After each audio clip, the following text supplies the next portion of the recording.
I just saw the new Superman movie, and I loved it. Hey everyone, my name's Christian Verstappen, and I have a lot to say about many things. I want to talk about the new Superman movie.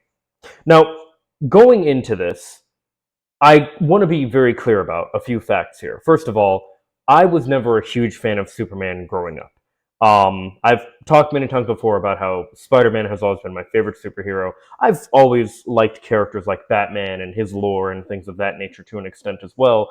But growing up, to me, like my first introduction to Superman was the '70s movies, where he didn't really fight any villains, from my memory, which was kind of boring to me. Like, yeah, he saved like people from like natural disasters and like I don't know, a crashing plane or something. But to me, that was boring. When I was a kid, I only was interested in superheroes for action and for like fighting villains. Basically, I wasn't really interested in them for well the ideology of a superhero and things of that nature. These are things that I've come to appreciate over the years, obviously, and things that I very much appreciate about a lot of superheroes now. Only more recently have I actually started getting into the character of Superman through things like the '80s comics, as well as the Superman in the DCAU, Superman the Animated Series, and his appearances in the Justice League and Justice League Unlimited. And I really missed out a lot on Superman. But something that is interesting is I was not a fan of Superman. But when Man of Steel came out in, I want to say 2011, I actually really liked that movie. And I remember the discourse at the time essentially being that fans of Superman, real hardcore fans of Superman, didn't really like Man of Steel. Angry Joe Show was one of them, but there were many other people who made it very clear, being huge fans of Superman, they didn't like this character. They didn't like this overly gritty, dark take on him. They didn't like a lot of the decisions made, and I totally understand that, especially more now. And yet, there has been this fan base that has developed from the Snyder universe and the Snyder take on Superman, where they think that's what Superman is. Now, I knew even back then that the fact that I liked it meant it wasn't a good Superman. You know, it was one of those things where I felt like it was a good movie, but it wasn't a good Superman movie. Like that was not Superman. Since then, since the DCEU is now being rebooted, and James Gunn, who formerly worked on things like Guardians of the Galaxy and Peacemaker, now he's basically reconstructing um, the DCU and is starting with the first superhero ever. Makes perfect sense to start with Superman. I guess technically you could say the Batman was the first one because the Matt Reeves the Batman movie with I want to say Patrick something. I'm blanking on names right now and I don't know why. But you know the guy that played Edward in Twilight. Um, he did a phenomenal job as Batman, and the character of Superman was very well casted in this film, in my opinion, as well as all of the other characters in this movie. But leading up to this movie, there was a lot of discourse. There was a lot of talking of people speaking negatively about it. And I think, personally, a lot of the people who were speaking negatively about it and are continuing to speak negatively about it are people whose opinions don't really matter. Speaking of people whose opinions don't actually matter, Ben Shapiro. Ben Shapiro has done a review on Superman, and I knew as soon as I saw that this existed, I had to cover it. I haven't watched the review yet. I don't actually know what he's going to say. I wanted to go into this completely blind, but hey, you know, I had a fun time, and it was pretty good, for numbers and stuff even, talking about, going over Ben's review of the Barbie movie right after I saw that. I went over, what's his face? Matt. God, I'm blanking on everybody's names right now. That like guy who larps as a lumberjack or whatever on the Daily Wire, Matt Walsh. His awful review of Sonic 3 right after seeing that myself. So now, feel it's only fitting to do this with Ben Shapiro's review for Superman. And I very well may do the same thing for Fantastic Four after I see that. But regardless, let's get into it. Lighter news. I just wanted to comment on the fact Superman is coming out this week. So, of course, this is much lighter news. Superman, the new movie from James Gunn. Wait, so has he not... He says coming out later this week. Did he not actually... Is this not his review? Did he not see it yet? Hang on. Alrighty, folks. So it's... Wait. Oh, this is what I want. Okay, Ben Shapiro's review of Superman. Alrighty, folks. So I watched the new Superman, and I have many, many thoughts. This video is sponsored by our friends over at ExpressVPN. Okay.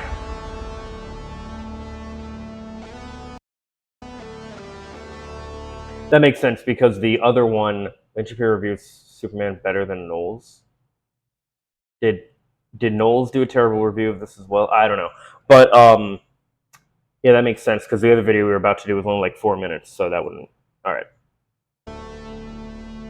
You know, I went with my wife. My wife and I always have an interesting time watching movies together, because when I go, I'm very analytical about what I think of the movie.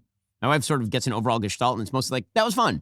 And so my wife's review was, that was fun. And I think most people who come away from the movie will probably do the that was fun thing. And that seems to be what the people are saying. People are generally liking the movie. They think it's fun. They think it's kind of a kick. David Corenswet is charming. He has good physical presence. I don't mind him as Superman at all. Rachel Brosnahan as Lois Lane. Okay, wow. I cannot speed him up that much. Let's just do like 1.25. Fine. I thought she was great. I thought both of them had good chemistry. No. I thought all of that was fine. And then there is the analysis. So, my overall review of Superman. Okay. Superman is super. One thing that I want to say right off the bat here, he said like, why can I not move this? Thank you. He said that like, basically normies are going to come away from this saying like, oh, that was fun, but like not really have any real commentary on it. Most of my like closest friends are normies, and they had things to say about it. We talked about some of the obvious real-world parallels and things like that. And in all honesty, you know, my friends are a bit more right-leaning, definitely more to the right than me. And like my close friends that I saw this with, they really enjoyed it. And we're going to get into like how a lot of this outrage that a lot of the right has been manufacturing over this film, as they do with anything that becomes popular, really, is just that, manufactured. So let's continue on here. For meh. It's meh. Okay, so all the people who are getting super exercise. It is absolutely not meh. Oh my god. How the hell can you start this review and say it's meh? No. This film is the antithesis of meh. Alright, I'll tell you what. Before we even get into any of the like actual discussion of like the film or its themes or whatever, one of the things that's really, really, really good about this film, it's a comic book movie. And it's not afraid or ashamed in any capacity to be a comic book movie. The characters and the world is bright and colorful. There's Mr. Terrific is a character in the film, and you see like his like spaceship he flies in. I don't know much about the character Mr. Terrific, I apologize. But you see like the spaceship he drives in, and like I remember just seeing the background of it, even like the interior of it, and thinking like, they would not have done this like 10, 20 years ago. Crypto the Superdog is in this. Like, I don't like overly campy, like, Silver Age comics. I detest them. I don't really like anything before, like, the Bronze Age, to be honest. But as far as comic books go, this movie does a really good job at acknowledging and dealing with some of the campier, goofier elements of Superman and of the DC superheroes here that we have on display in general, but it doesn't go too far like a lot of the Silver Age comics did. And I think we'll be able to get into that a little bit more here, but anyway, let's continue. Just over the politics, and we'll get to the politics a little bit later on. I think that they are overestimating how much politics is in this. I think they're deliberately misinterpreting. No, not really, but go on. Some of the politics that are in there. This is not a movie about illegal immigration. It's not a movie about ICE. Yes, it is. Why did we have to use AI? Why couldn't we find a real image? Fucking whatever. Russia, Ukraine, Israel, the Palestinians. There may be references there if you're... No, okay, this is such cope, man. No. Alright, fuck it, we're gonna... Spoilers. Alright, So one of the what he's talking about here, where there might be, you can draw parallels or whatever. No, no, no, no. There is a very clear, obvious, like there's this country called like Boravia or something like that, and this other country that's called like Jurania or something, and or Jehovah. That sounds like Jehovah, but no, it's not that. It's I don't remember exactly what they're called, but they're very obviously Israel and Palestine, respectively.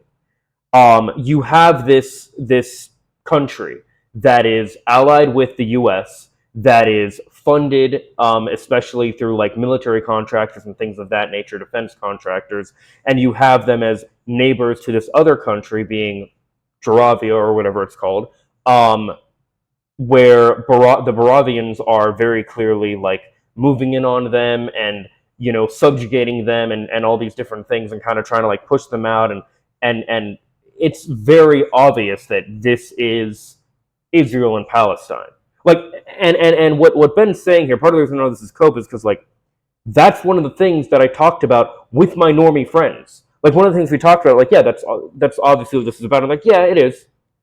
Even if they don't agree with like my stance on the matter, like everyone can tell, no, this is 100% Israel and Palestine. People on like Zionist Reddit and Twitter are molding about this because they can tell, everyone can fucking tell that this is 100% Israel and Palestine. Now that's not all the movie's about, but that's one of the central conflicts.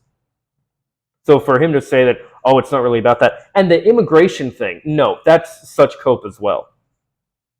One of the okay, so like the really cool thing I think about America is the fact that we are a nation of immigrants.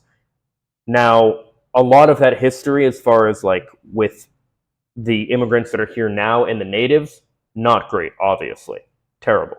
But I shouldn't say, okay, I'm trying to say but less because when you say but, it kind of like detracts from the statement you made before. Rather, what I want to do is add on to it and say and. So, let me rephrase that. The things that colonists did were awful. And the immigrants that we have now, the fact that we are a nation of immigrants, is makes us what makes America such an amazing country. The fact that you have all these different people and cultures and ways of life that just come from around the world and it's a melting pot. That is incredible. You have a little piece of everything in the world here. That's like, how is that not? It's like everybody loves. This is like a weird thing to. Well, I guess not, because people call it like the melting pot, right? Everybody loves like buffets. Everybody loves like variety and different things that have like a little piece of like everything here and there, right? That's what's like so amazing about the United States.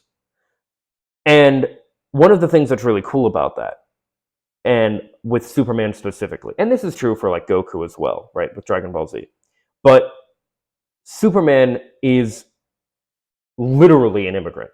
He is sent as essentially a refugee from a dying planet, and depending on the continuity that you follow, like in the 80s, they made it that the planet was dying because basically they destroyed it, kind of like we're doing here to Earth. In the DC animated universe, it was dying because they created Brainiac, who basically took it over, kind of like AI. Yeah, no, the parallels are there, like, the entire time, and, like, it's like they predicted I don't know, I see Brainiac in, like, the DCU, and I'm like, oh shit, this is like ChatGPT or something, like, this is fucking crazy. People relying on it too much for everything, not listening to anything anyone else says. Anyway, that's a whole nother thing. Point is, Superman is sent from a dying planet, and he is taken in by people who are already here, taken in by people, and raised as one of their own. How is that not the American story, the American dream? Like, because he becomes a citizen of the world and of America.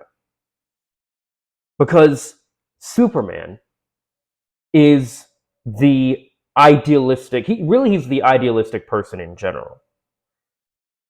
And he's extremely inspirational and aspirational. Like,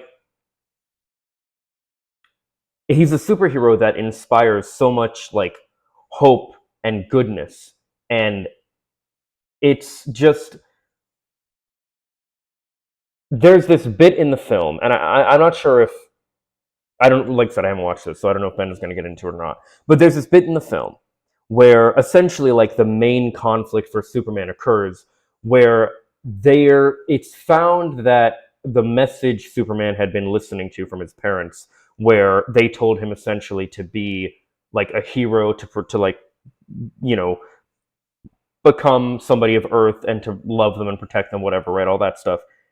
Lex Luthor finds that message, and they're able to like get the remaining of it. And it turns out that like, and Superman knew that part of the message cut off, but he didn't care. He was like, "This is all I need."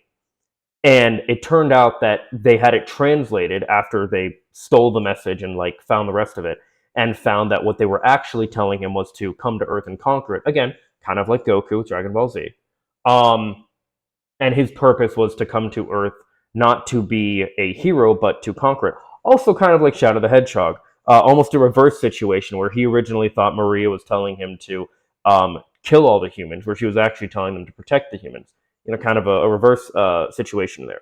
One of the things that I think is really good about this film is there's never a moment where once that happens, Superman is like fucked up. He's like, all this time I thought I was supposed to be this, and yet it turns out I was supposed to be this. Like, he has this like existential crisis, and there's this really good message that, especially Pa Kent.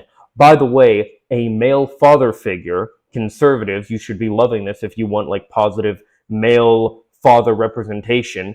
He is the one that like gives Superman his like gives Clark his like moment of like, oh shit, like that's what this is about. That's what I should do, because what he does is he helps him to understand basically like, and there's this great line from him, and I know a lot of cons would hate this, but there's this great line where he tells him it's not a parent's job to tell our kids who they're supposed to be.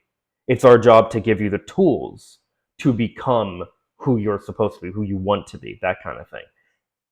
Which is such a good and true message, and one that people like Ben Shapiro hate. Because a lot of people want children to be a mini them.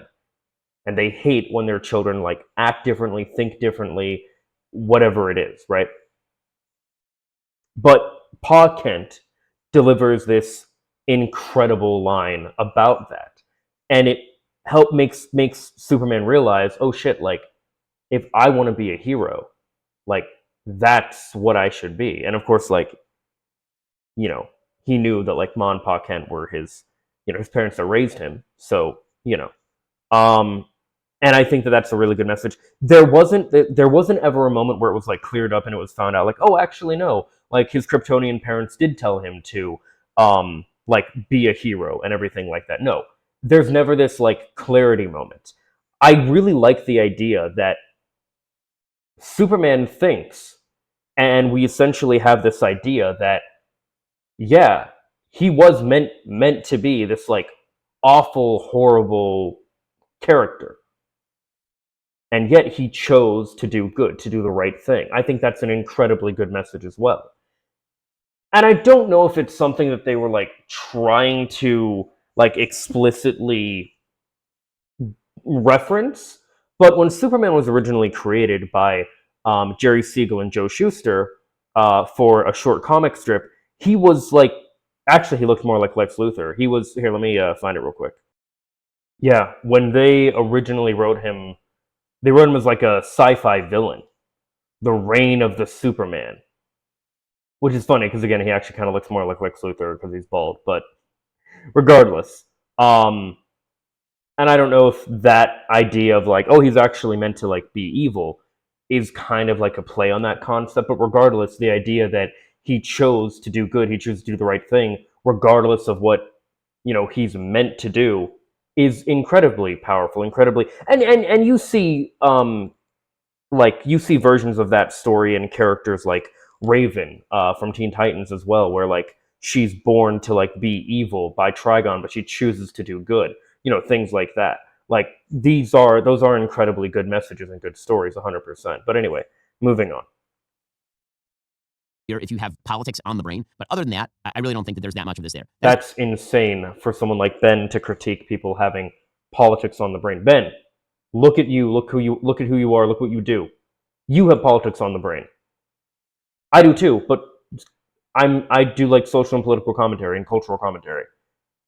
Just own it, dude. You're a fucking political pundit. Own it. Not my overall problem with the movie. My overall problem with the movie is that you are taking the most iconic American IP of all time, Superman, which is to be treated with a certain level of respect. That doesn't mean it has to be grand mythology the way that Zack Snyder wants to do. Like my standard for Superman We gotta point out something else here, by the way. is to be treated with a certain level of respect. That doesn't mean it has to be grand mythology the way that. Look at the lack of color here. Like, this is insane, dude. These are fucking superheroes. They all have, like, no color. What the fuck, dude? Actually, that leads me to another really great thing. Here we are. Look at the difference. Look at the drab, colorless kind of stuff that we had versus this. The Fantastic Four movie, I'm sure, is going to be great too. We are finally entering an era where these films are not afraid to be comic book movies, and that is fantastic. Anyway, no pun intended with Fantastic Four, by the way. But anyway, by the way, the only issue I have with Fantastic Four as far as the costuming goes, things should be shirtless. I'm sorry. Like, come on, dude. He's not...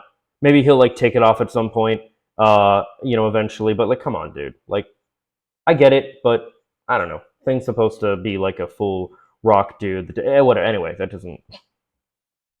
Spoilers. We'll get to that. Zack Snyder wants to do. Like my standard for Superman is not Man of Steel. My standard for Superman movies is 1978 Richard Donner, the best version of Superman. It just is. So again... Oh, that's not Christopher Reeves? Oh, okay. Well, I'm pretty sure this is like the version of Superman that I saw when I was a kid and didn't like. But... whatever. You know, we all have our own thing, right? Overall, here's my problem. James Gunn is the wrong... Here's the problem, though, right? He says that's his favorite version of Superman, but, like, this Superman is a lot closer to that Superman than, like, the Zack Snyder Superman, for example. Writer-creator for this thing. I saw Chewbacca on the cover of People magazine. I was like, oh my god. He's wrong for it. It's Guardians of the Galaxy with Superman. Why is he... How is it Guardians of the Galaxy? How is he wrong? Alright, let's let him elaborate. In it. And so that means it's all kind of a mess. It's an overstuffed movie in every way. It's visually overstuffed. In terms of plot, the plot holes are big enough to drive a truck through them. There are character problems. No, it's not, and no, there aren't, and no, it's... What?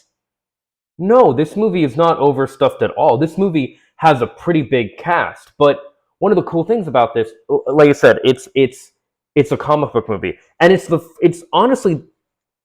Okay, if you read a lot of comic books, you will find that a lot of times they just throw you into it.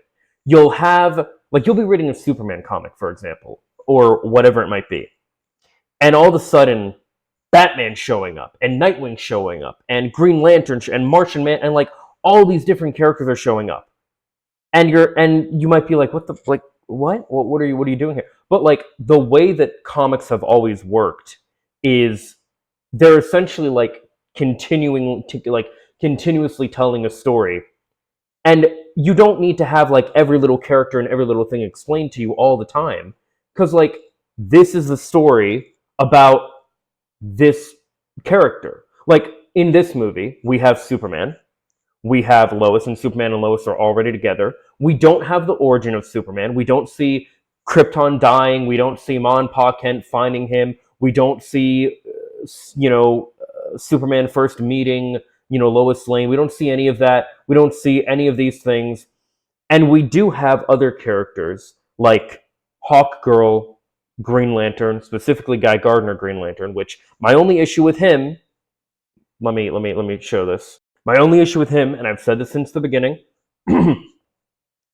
Guy Gardner is supposed to be ginger. Not blonde, ginger. Yes, that is important to me. You guys know how I am about this stuff. I prefer these characters to look the way that they do in their comics and things of that nature. On that note, by the way, other than him, everyone else looks perfect. Perfect. I'm not like like these characters leapt off the pages. Like Superman looks just like Superman, and Clark looks just like how you'd expect Clark to look in live action. Lois Lane, perfect. Every single Mr. Terrific, perfect. All of these characters, Jimmy Olsen, like all of these characters, perfect. Perfect, absolutely perfect. Lex Luthor, oh my god, like all of them, absolutely perfect. Now, with that in mind, what I was getting at is these characters show up, but we don't have a origin story for Hawkgirl, Green Lantern, or Metamorpho's in this too. Like out of nowhere, Metamorpho's no origin story for him, no any of these things, because so many, just like in comics, so many times when you're reading a comic, even if it's like issue number 1, there are so many like reboots where a new writer will come on for a comic book, and you'll start at like Superman issue 1, but it's like in 2017 or so. Well, 2016 was the newest reboot, I think, with the Rebirth series, but like in 2011 there was the New 52, and then of course in the 80s there was Crisis on Infinite Earths, and whatever. Point is, you'll read these stories, and it might even be like the first one, just like the Superman movie was the first one, and yet it throws you like in the middle of it. You don't necessarily have the origin story. Sometimes there might be a little blurb for the origin or something like that, but this really is structured like a comic book. This is the first movie I've ever seen where it really is like a comic book come to life. It doesn't feel the need to set everything up and explain everything, because the reality is the audience doesn't need that. We know who Superman is, and sure, a lot of normies don't necessarily know who Hawkgirl and all these other, like, as they're called in the movie, the Justice Gang, they call themselves, which I think is a nice little nod to the Justice Society of America. But hope I'm establishing my proper like nerd cred here. But yeah, these characters are not, you don't need to have like a big thing explaining who each and every one of these characters are necessarily. You're just in it, which is a really good way to do this. And one of the other things I wanted to say is about the whole immigrant thing. Something they didn't touch on, which I kind of thought they were going to, was they do this whole thing where, oh, Superman's an alien, Superman's an alien. In the original comics, Hawkgirl and Hawkman were also aliens. So take that as you will. I kind of thought they were going to go that direction, but I don't know if they're aliens or not, like, outside of that, because I haven't read, like, anything other than the original. Like, we're talking, like, the 40s or 50s, whatever it was, original Hawkgirl or Hawkman, whatever they were, comics. Anyway, moving on. And all of it is just kind of wrapped around this gauzy, fast-paced, jokey tone that doesn't mesh with Superman as central part of America. No. What the fuck? No. It was fun and lighthearted, but it wasn't like jokey all the time. It tackled some serious fucking issues. And there's an incredible scene that, yes, made myself and a lot of other people tear up a little bit. Okay, I'm sorry. Let me just get into this real quick, too. By the way, I touched on, like, Superman and Lois earlier. Their relationship, their chemistry, their everything is fucking incredible. Every time they were on scene together and they had a moment of, like, some, like, romance and passion and energy and anything where they, like, really cared for each other, and you saw, like, yeah, these are people who are clearly in love with each other, I fucking teared up. I was like, that's so fucking beautiful. Like, that's such a beautiful relationship these two have. Like, well, okay, I never, like, actually teared up, but my eyes watered, like, several times throughout. I was like, this is so fucking good. To me, James Gunn's sensibility is always to be subversive. That is what he does. He does subversive in Guardians of the Galaxy, right? He takes a comic book movie and he turns it into sort of a potty-mouthed sitcom. Don't drink fountain water, you idiot. That's disgusting. I haven't read any of the Guardians of the Galaxy comics, so I can't say if that's how these guys are meant to be in the comics. But carry on. And he does the same thing with Suicide Squad. He takes that same sensibility, and now he's doing that with Superman. Superman robots, I thought I told you to keep an eye on him. We feed the canine, but he is unruly. And he realizes we are not flesh and blood and couldn't, in our heart of hearts, care less whether he lives or dies. And I get that after... Crypto was amazing in the movie, too, by the way. interpretation of the Snyderverse is over serious. He's reversing himself into completely the opposite direction. But what that means is that he's constantly subverting everything. I was raised with a dog that No, one of the things that James Gunn said he wanted to pull from was All-Star Superman. And that comic and many other like tellings of Superman in general, don't get me wrong, Superman has had his like dark comics and stuff, even in like the main DC universe. This idea that he's always meant to be this like super campy, overly like whatever. No, this like Superman has his moments. He gets violent. He loses his cool. He is human. Like, and that's one of the great things about him in general, as he kind of literally delivers a speech about toward the end of the movie. He is a fucking human being. Like, he has feelings and is imperfect and stuff like a human being, which is like incredible. But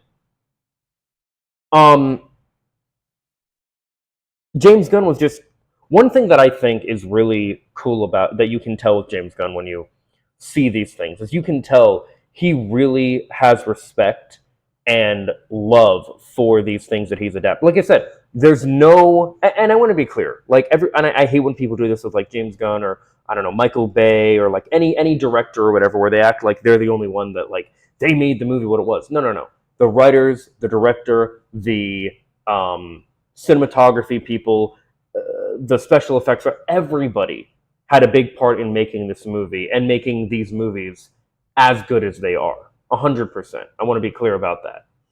But what you can tell when you see the movies that James Gunn works on, and what you can tell with this movie, is it feels like, for one, everybody was having a good time, everybody was having fun, and everybody cared and was passionate and wanted to make something that respected the source material, which is something that is very much, it was especially lost in a lot of the DCEU stuff. I can't tell you how annoyed I am at the fact that in Wonder Woman, they said it during World War I instead of World War II. Like, no. World War II. So many superheroes, so many big superheroes that we have either came to prominence or were created during and in some ways because of World War II. Captain America is a great example. Like, you can't. Anyway, that's a whole other thing.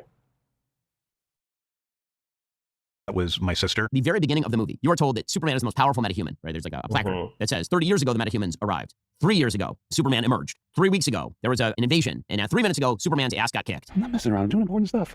He's not very super.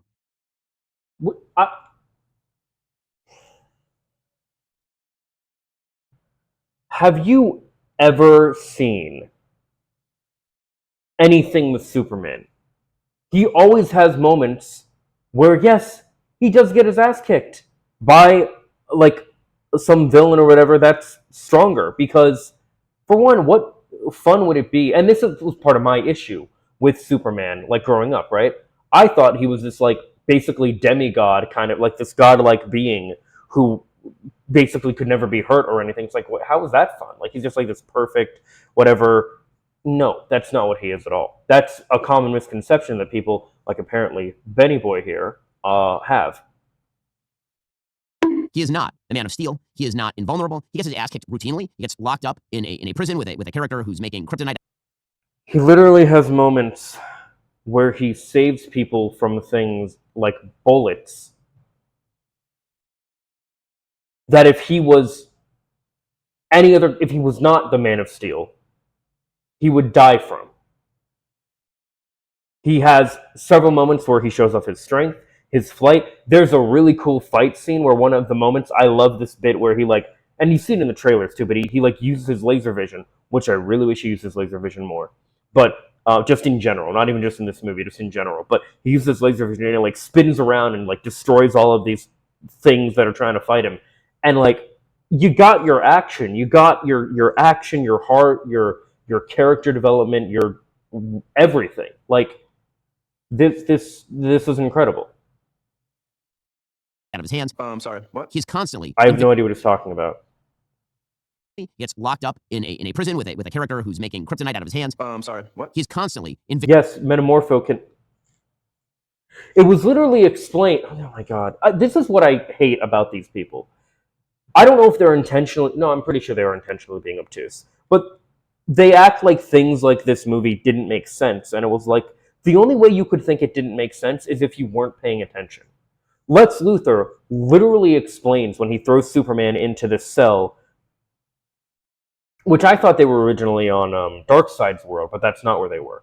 But in this like pocket dimension where he like built this like negative zone prison kind of thing. What were they in the negative zone? I'm not sure where they were. Anyway, the point is, he tells Superman,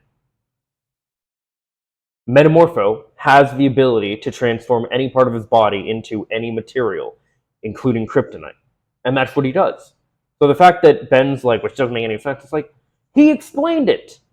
And yes, Metamorpho can, yes, he can change his body like that. I don't know the specifics, but yeah, yes. Victim mode. Like Green Lantern has much more success in this movie. Mr. Terrific has much more success in this movie than Superman. Superman's parents from Krypton, if you're going to... Really? Really? Green Lantern has much more success in this movie. Mr. Terrific has much more success in this movie. We have to do this Who thing, like, who cares about Mr. Terrific? Dude, who the fuck cares about Guy Gardner? Like, are you serious? Other than comic book fans, people that, like, are familiar with him, like, why, they're so blatant with it. You know what I mean? Like, you got a black superhero here, who doesn't have electric powers, by the way. You got a black superhero here, and they're like, oh, who's that? Who cares about Mr. Terrific? Yeah, I don't know. It's not like Mr. Terrific hasn't had a ton of stuff he's been in. In fact, let me go to one of my favorite things when these people are bitching about stupid stuff.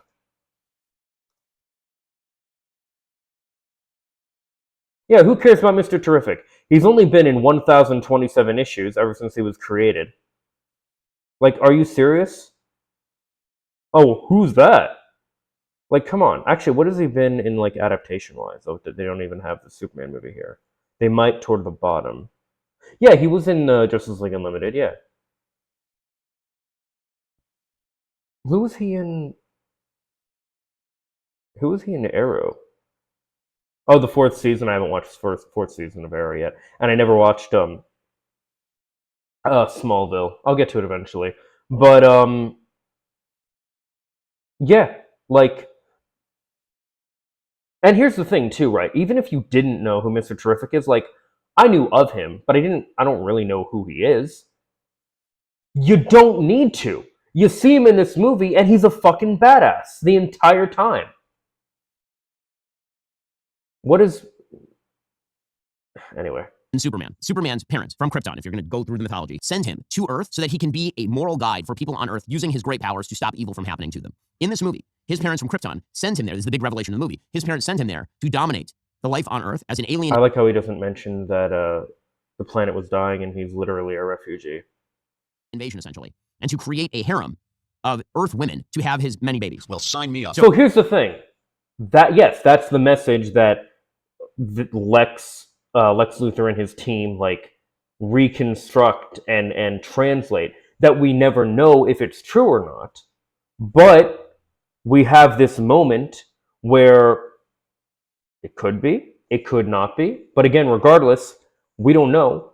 And he never makes it a point to, we never have this, we never have this moment where we find out like, oh no, Superman's parents were good and benevolent the whole time. Like, we don't know that, and we don't need to know that. I think it makes it more powerful that we don't know that, because we have Superman choosing to do good, even in spite, potentially, of his parents intending him to be horrible.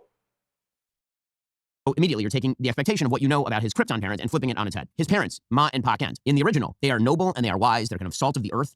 Here, they're basically kind of, I don't know, like, down home types who don't seem to, they live in a kind of crappy house. They're the kind of people who call the TV the box. They're the kind of folks who are sitting around and kind of scratching their butts. They're purposely cast as ugly and non-noble. Doesn't mean everything they say is bad, it isn't, but, and by the way, both of them are alive. I don't think that's true. Ma and Pa Kent, I mean, yeah, they're definitely like, southern, they're kind of country bumpkins, but like, Superman grew up in Kansas.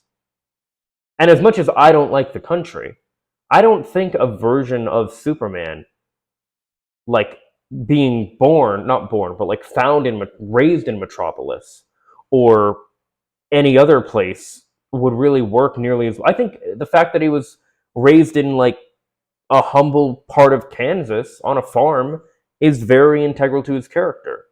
Because yeah, like Ma and Pa Kent are these very down to earth, salt of the earth kind of people. Like Menace. Yes, that is how they are, and that is that. Yeah, that's how they come off in this film. Like I mean, you don't see much of them, but they have a scene and they seem really sweet. In fact, there's also a scene too, and it's so cool because like there's this bit where in the beginning of the film, Clark and Lois have this discussion. One of the things Lois says is about how basically like she's punk rock, and Clark's like I'm punk rock too, and he's like, and he names like some bands that he likes. One of them is like something Crabtree or something, and and she's like, no, like that's like radio pop, and he's like, well, a lot of people like them. And you have this moment where when Superman's like really beaten and he needs to heal up, they go back to his home. They go back to his home with Ma and Pa Kent. And you have this beautiful moment where, and again, one of those moments that like made my eyes fucking water.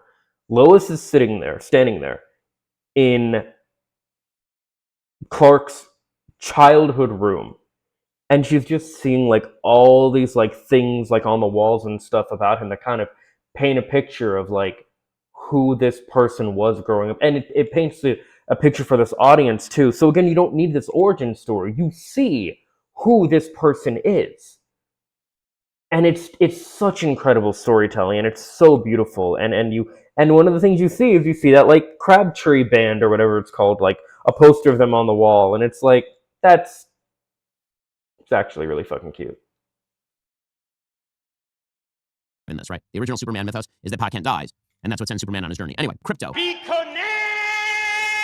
The super dog is a terrible dog. Is a dog that does not, like an idiot dog.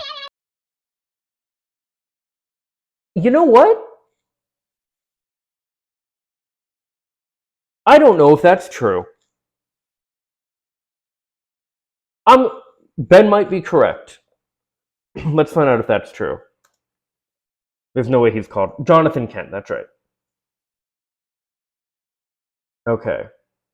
Jonathan Kent married Martha Kent, adopted father Clark Kent, who was better known as Superman before his recent death. He was a rural farmer in Kansas. He is sometimes referred to as Pa Kent and sometimes Evan Kent. Okay. Okay, origin. Jonathan Kent and his wife found the rocket crash. Hide his abilities. Right. Jonathan Kent died when Superman / Clark died out. After his battle with Doomsday! After his battle with Doomsday! You fucking... Well, originally, this is what made... No, it fucking wasn't! He died when he fought Doomsday. In the 90s. These fuckers never know what they're talking about. They never know what they're talking about. Dude, one quick little search on Comic Vine, and you can probably find it on like Wikipedia or something too. And there it is. No, this isn't fucking Spider-Man. This isn't Batman. His parents weren't gunned down in front of him. He didn't decide to be Superman because he made a selfish decision with the powers he had, and then learned that, oh, it's actually better to help people with my powers. Like, that's what I should do. No. He was a fucking superhero because his parents raised him with incredibly good values and shit. Fucking... Well, actually, no, you fucking... Alright. Like, way worse than My Dog Happy. My Dog Happy, way better than this dog, and My Dog makes trouble. This dog is a mess. Supergirl, who you get introduced to. Yes, the dog is... Crypto is 100% a source of comic relief throughout much of the film, and... I mean, he's like... I remember I saw, like, little plushies of the dog out at, like, concession stands and, like, you know, before, when you're getting your snacks and stuff. 100% they're making merchandise of Crypto. Second at the very end, Supergirl is a drunken teenage brat. Not a teenager. She's in her 20s. She's like 21 or something at least. right? Like anything that you think you know about the Superman universe, James Gunn is determined to debunk in the first half hour of the film. I think that it's a betrayal of the original IP and mildly upsetting. Not like hugely upsetting, but mildly upsetting. That is my critique of James Gunn. He is not the right person for this film because James Gunn is not capable of delving. He's just not. He's not capable of delving into a single character and examining his motivations and what's interesting about that character. He can't do it with Superman. He can't. What?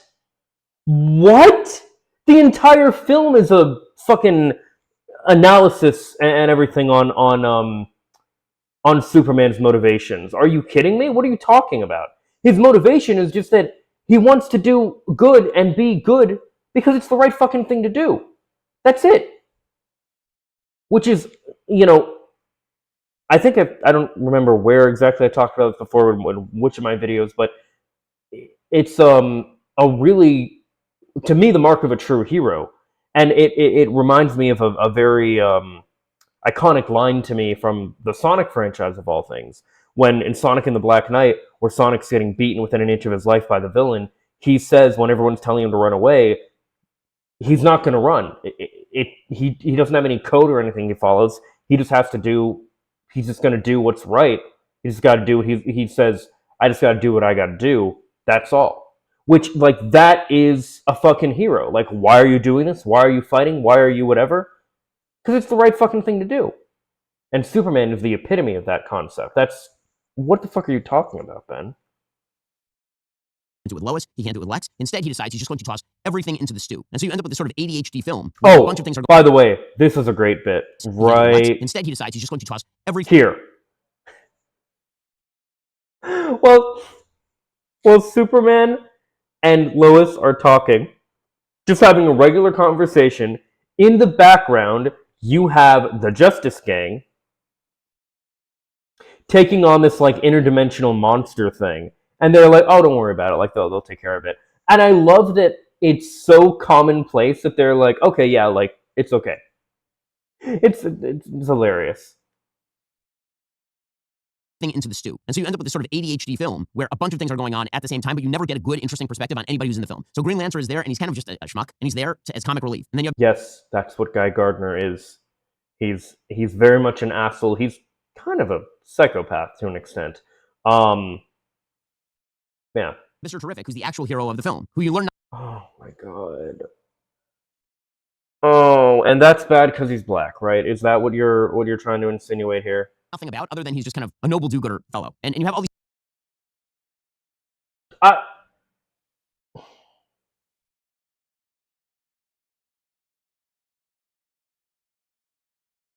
It's not a film about it's not the film's called Superman. It's not called Mr. Terrific. It's not called Green Lantern Guy Gardner. It's not called Hawkgirl. It's not called the Justice Gang. It's not about them. There are side characters. Since when do you explore every little bit of a side character's motivation and everything? You don't. What the fuck? All right. Superheroes who are wandering around. You never get any information who you learn nothing about other than he's just kind of a noble do-gooder fellow. And you have all these superheroes who are wandering. Okay. This is an incredible shot, by the way. This was a great introduction to them, where you have basically this giant monster's like destroying the city, and they show up to kind of team up with Superman. It's a really good way to introduce them and everything. But again, like, I don't know if Ben's never read a comic before, but like, this is how it works. Look, I prefer solo superhero stories. Always have, probably always will. But so many times when you're reading a comic, this is what happens. These characters just show up out of nowhere. It is what it is. This is a shared universe all these characters live in. That's how it is. Wandering around. You never get any information about them that makes them interesting or sympathetic or even particularly cool. You don't know. You don't get, oh my god. You don't get information that makes any of them. All right. Comic relief. And then you have Mr. Terrific, who's the actual hero of the film, who you learn nothing about other than he's just kind of a noble do-gooder fellow. And you have all these superheroes who are wandering. Okay. So this is absolute bullshit. We're going to go through each of these characters and explain why. I think this will be better. No. Okay. Left to right. Guy Gardner. Things you learn about him. He's kind of a dick. But he's got a heart of gold. He's the kind of character where at first when not Superman, Lois is asking for his help because Superman's been kidnapped, he's kind of like, I mean, dude's an alien and he's apparently going to try and like kill us, enslave us, whatever, all these different things. Nah, fuck that, basically, right? But he's very much he's a dick, but he's got a heart of gold. He comes around later and eventually, and even when he does come around, one of the things he does when he's defeating the villains in one of the side sort plots, I guess you could say, you see these these green energy middle fingers come up out of the ground because he's still like an asshole. He's still like he's doing his thing, but he's like, yeah, like that's the kind of he's that like edgy attitude kind of person, like Tony Stark or Deadpool to an extent. That kind of vibe. He's not a goody goody at all. Hawk Girl. I would agree that she doesn't have much of an arc per se, which again she doesn't need to because it's not her fucking movie. But the vibe you get from her character is she's someone who, yes, she does want to do the right thing. Yes, she's a hero. All those different things. But she's kind of indifferent to especially Superman. She's she has this bit where she's like just kind of reading the paper and Lois is trying to get her to come help and she's like basically like no, like she's like I don't really feel like it, essentially, right? And I want to say, by the way, again, I do wish that guy had ginger hair, red hair, not blonde hair, but all three of these people expertly cast. Like this is incredible casting. All of these, again, it's like the comic like came to life. Like these guys are all amazing. Mr. Terrific, let's talk about him. No, you never learn what Mr. Terrific's like secret identity is, or again his origin, or any of these different things. But you know what you do learn about this guy? This is a very confident dude who knows what the fuck he's doing, and all these guys are heroes. They're all trying to do the right thing. But he's not going to take shit from anyone. He is very competent, and he just exudes this energy, this, I guess, swagger, if you will, where he's just so fucking, he's cool. Like, he's just so cool. He has some moments where he's like, oh, I don't talk about emotions, or I don't this, or whatever. But, like, he's a cool fucking dude, and he knows what the fuck he's doing. And he was the only one out of these three to join Lois and be like, yeah, like, I'm with you. Let's free Superman and let's like fucking do this shit, right? Around. You never get any information about them that makes them interesting or sympathetic or even... Oh, and he has an incredible fucking scene. An incredible action scene. Particularly cool. Which, if you've seen the movie, if you know, you know. Don't know the motivations of any of the villains except for Lex, who it turns out is just really kind of jealous of Superman because Superman has superpowers, and Lex is like, I'm really smart, and Superman is really strong, so why do people like Superman more than they like me? Which is a pretty boring motivation, to be frank. So the characters are... So...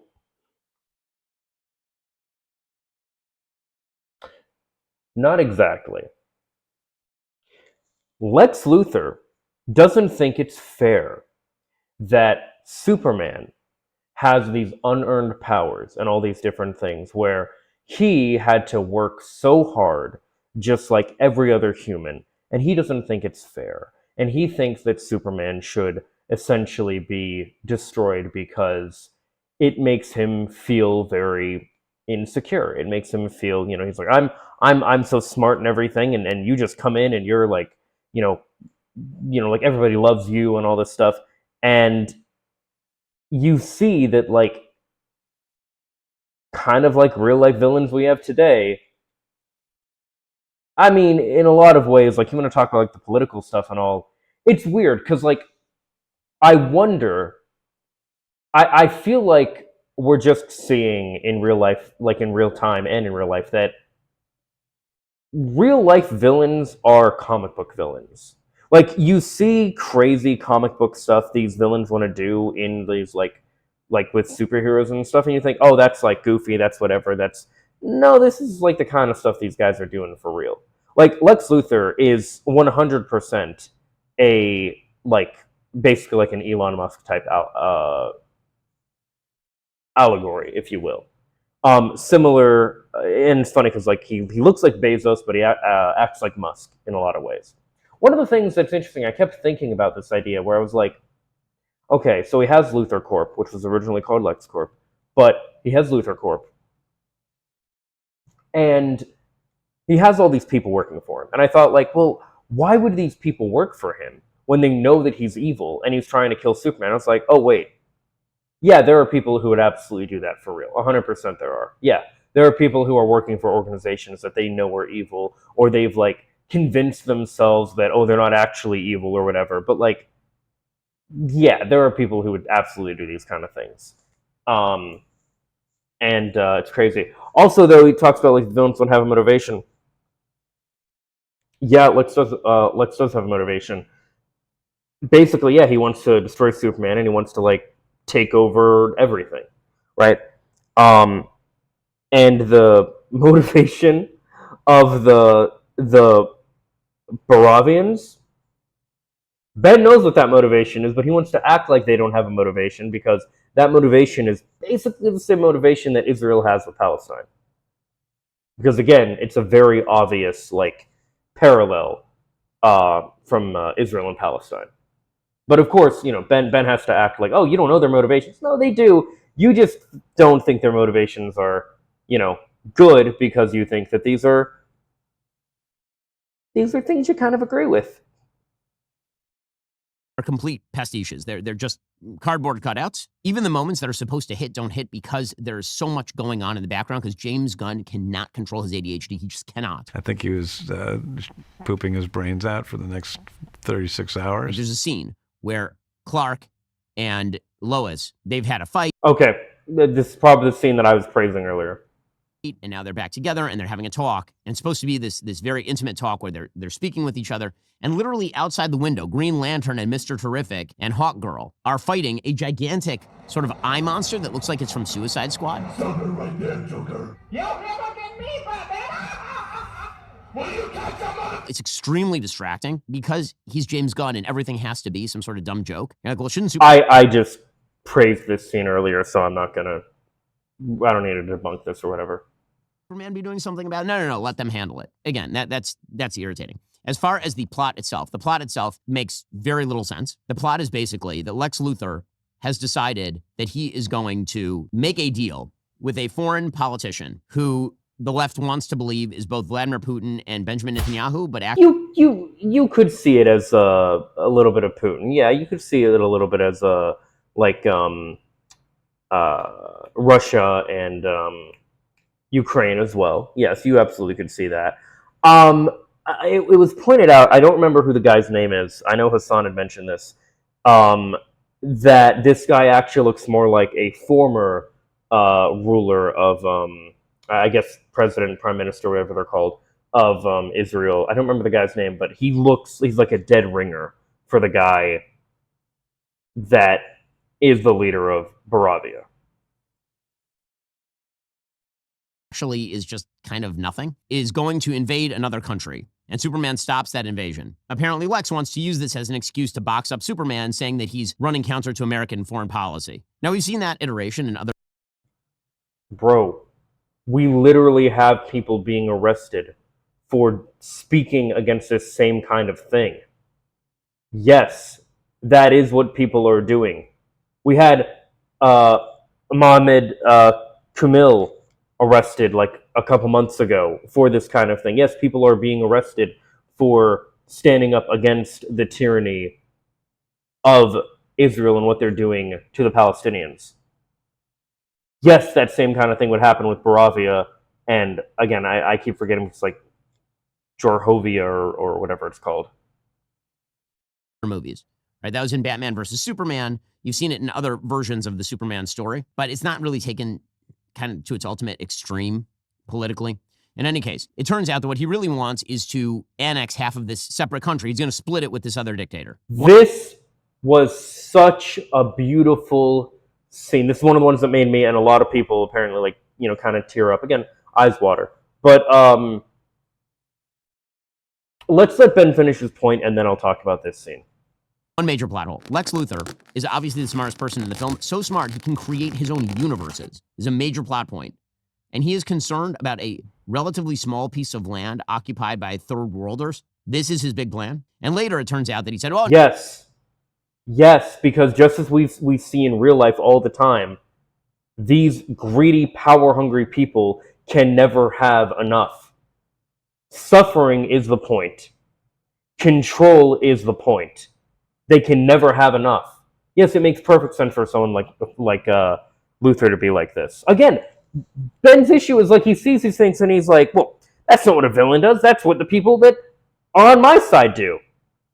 Yeah, Ben. Yeah.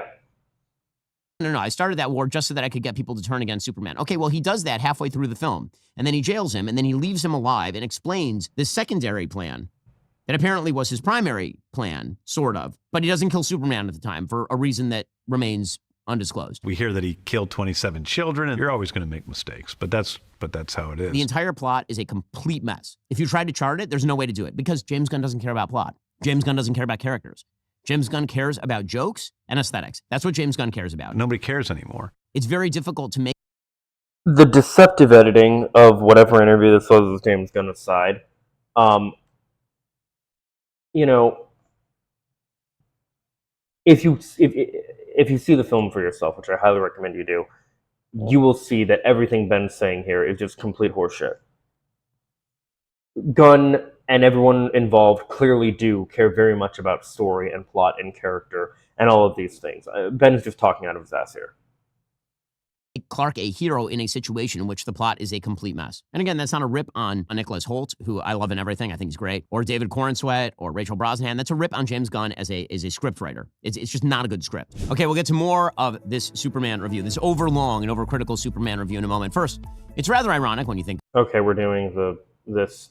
Are we gonna... Okay, you know what? Fuck it. Before we get into this, let me just talk about this scene. Because we're not gonna do a stupid sponsor, obviously. Alright. Okay, this scene was fucking beautiful. I'll tell you why. The main conflict, the climax, I should say, comes down to the Israel stand-in wanting to, basically, they're taking another shot at the Palestinian stand-in, if you will, and they are trying to really destroy them for good this time. Now, the Palestinian stand-ins are, because I can't remember, Bravian and Jorhovian or whatever, are, they're holding their own. And you have this moment where this kid puts up this Superman flag. And as the military is surrounding him, he is holding on. And he is just saying Superman over and over again. Hoping, waiting for Superman to come and save them as he has previously.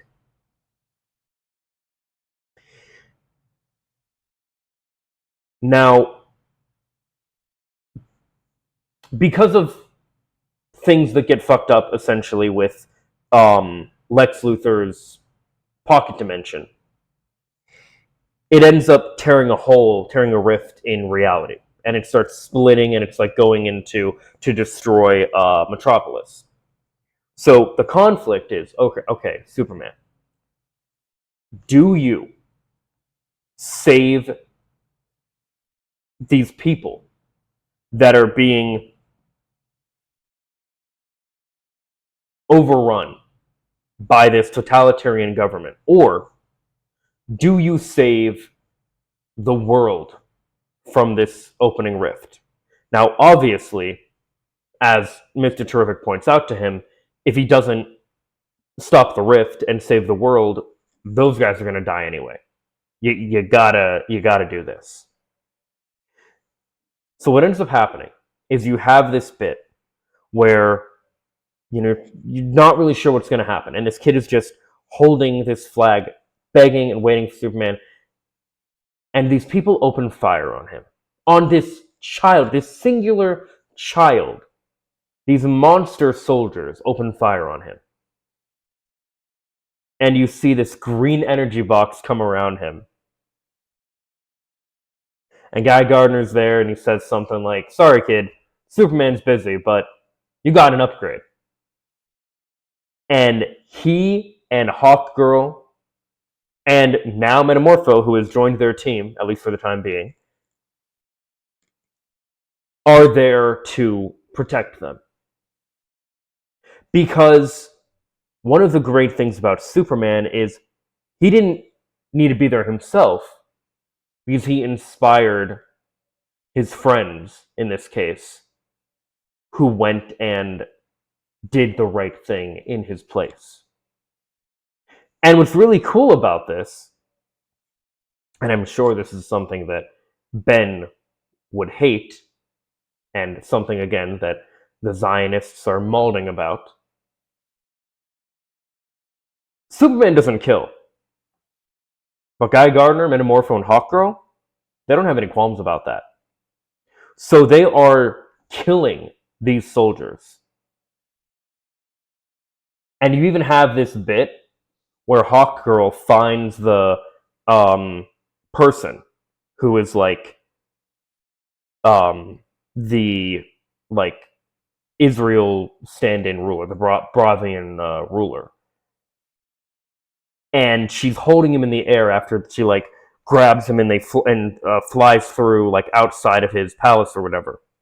And he says something about how Superman won't kill him, and she's like, "Yeah, but I'm not Superman," and just drops him to his death. Now, it's nothing like graphic or whatever. It just cuts to this shot of a person throwing an Alka-Seltzer in a water to like calm their nerves while they're flying. It makes sense when you watch the movie. But yeah, tried it Superman's Boy Scout way. These guys won't learn. All right, you guys are still fucking around with these people. You're not leaving them alone. You had your chance. Superman, did his thing and gave you a chance. Me? Us? We're not going to play nice. We're going to fucking kill you. Good shit. Honestly, very important and powerful message, I believe. You have to have that, because, I get it. I believe that certain characters, like, say, the Joker, for example, in Batman, he needs to be put down. If someone like him existed in real life, he should be put down. But I do tend to err more on the side of, Superman or Spider-Man or these characters who very much believes everybody deserves basically unlimited chances. I'm very much on the side of rehabilitation and stuff like that. But, sometimes when it comes to things like this, Hawkgirl and these guys, they had the right idea. And they did what Superman wouldn't. Anyway, now we're done with Ben's sponsor, I think. Right? Ben YT. Okay, the visuals are, when I say a mess, I mean that the visuals are CGI. By the way, and I'm not sponsored or anything, but hey, if you ever want to. In my experience, NordVPN is a very good sponsor. Highly recommend them for any VPN needs you may have. Like complete CGI. Hashtag not sponsored. Seriously, not sponsored at all. Vomit. So James Gunn has an addiction to kind of gross and weird imagery, which doesn't really fit in the context of the, again, Americana that is Superman. And so there's some really gross and weird images, particularly in the Pocket universe, where you have characters who are turning themselves into weird tentacly octopuses, and you have people's eyes being attacked on a wide variety of it. He has an obsession with eyes, James Gunn, and you can see it in Suicide Squad. He has an obsession with the eyeball being pierced, and it's very strange and off-putting. My wife was very off-put by a lot of this imagery. It feels I get that. I have a friend who's very squeamish about, eye stuff, too. And I was talking to him about it. I was like, how'd you feel about that? Because, when I was watching this, I was thinking, ooh, you're not going to like that. But, and he said, yeah, he kind of got squeamish about some of those things. I don't know. Maybe he understands that eyes are a good, easy target for things like this. Sure, makes sense. But, okay. I wouldn't say it's a thing for eyes. It's just, eyes are a for on big monsters and stuff, especially, eyes are an obvious fuck me light. Psychedelic LSD CGI vomit is what it feels like for large portions of the film. You never really get a kinetic scene of Superman doing something cool. You have multiple scenes of giant heavy objects falling on Superman and Superman stopping the giant heavy objects from falling to save an individual. Again, another plot hole. You'll have a giant building. The entire building will fall, and he will stop the building from falling to save one person or a chipmunk who is in the Yes, way. he saves a squirrel. It's so fucking cool. Like, he cares about the life of every living creature. It's beautiful. But it's an entire building full of people, so presumably all those people are dead. In any case, the visuals, I think, I'll give that one to him. Yeah, that could very well be the case. Yeah. But the idea is that everyone's evacuating, so you would think that those people are probably gone already too, hopefully. But it's really cool because, like, he holds the building just long enough for the woman to drive away, and then once he makes sure he's safe, he's like, all right, let it go and do his thing. our problem. The music, But that thing about like the gross out stuff or whatever. No, I don't. I would. There's some dark imagery because they're villains doing dark shit, but like, it's not like super gross or whatever, I would say. John Williams is still alive. Just hire him to do your Superman movie, you stupid. Just stop it. Get some help. I get very exercise. This is the only thing that really exercises me about this. John Williams, his original Superman score is one of the great scores in all of movie history. It is a phenomenal score, beginning to end. It may be John Williams' best score. I love that score so much. It is a great, great score. It is magic.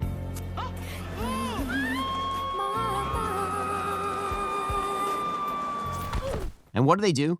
They take the original theme and they play a few notes from it because it's so iconic, and then they underscore it with nothing, with like a pedal tone.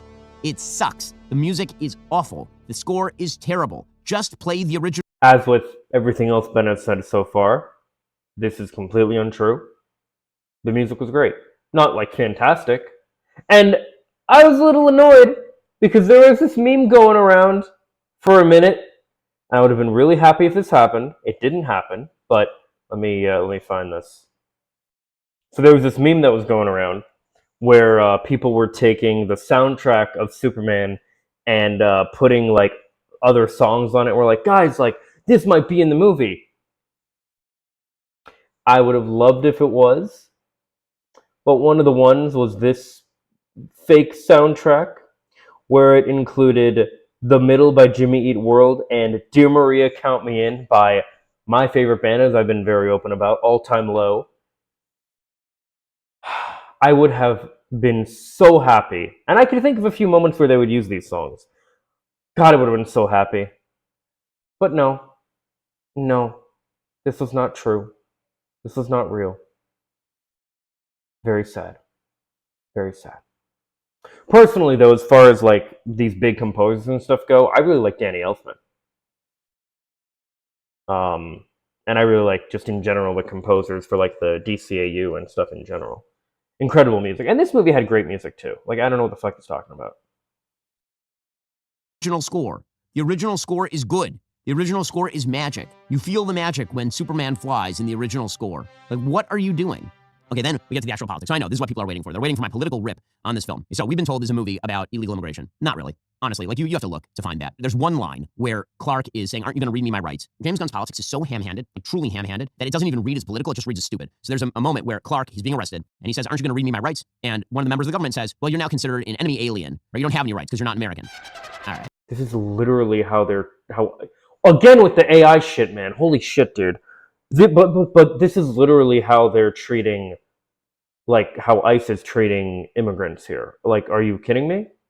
Like, what are you just gonna act like it's not happening? If that's supposed to be some sort of like anti-ICE sentiment, it's really weak. Also, legally incredibly stupid, considering that he came to Earth as a baby and then was adopted by an American family, which would make him American. That was meant for the baby. Oh, you mean like how you mean naturalized citizenship?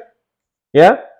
You mean how people are considered an American if they're born on American soil? You mean about how denaturalizing citizen? You mean that kind of thing? You think that might have anything to do with this mentality at all? No? All right.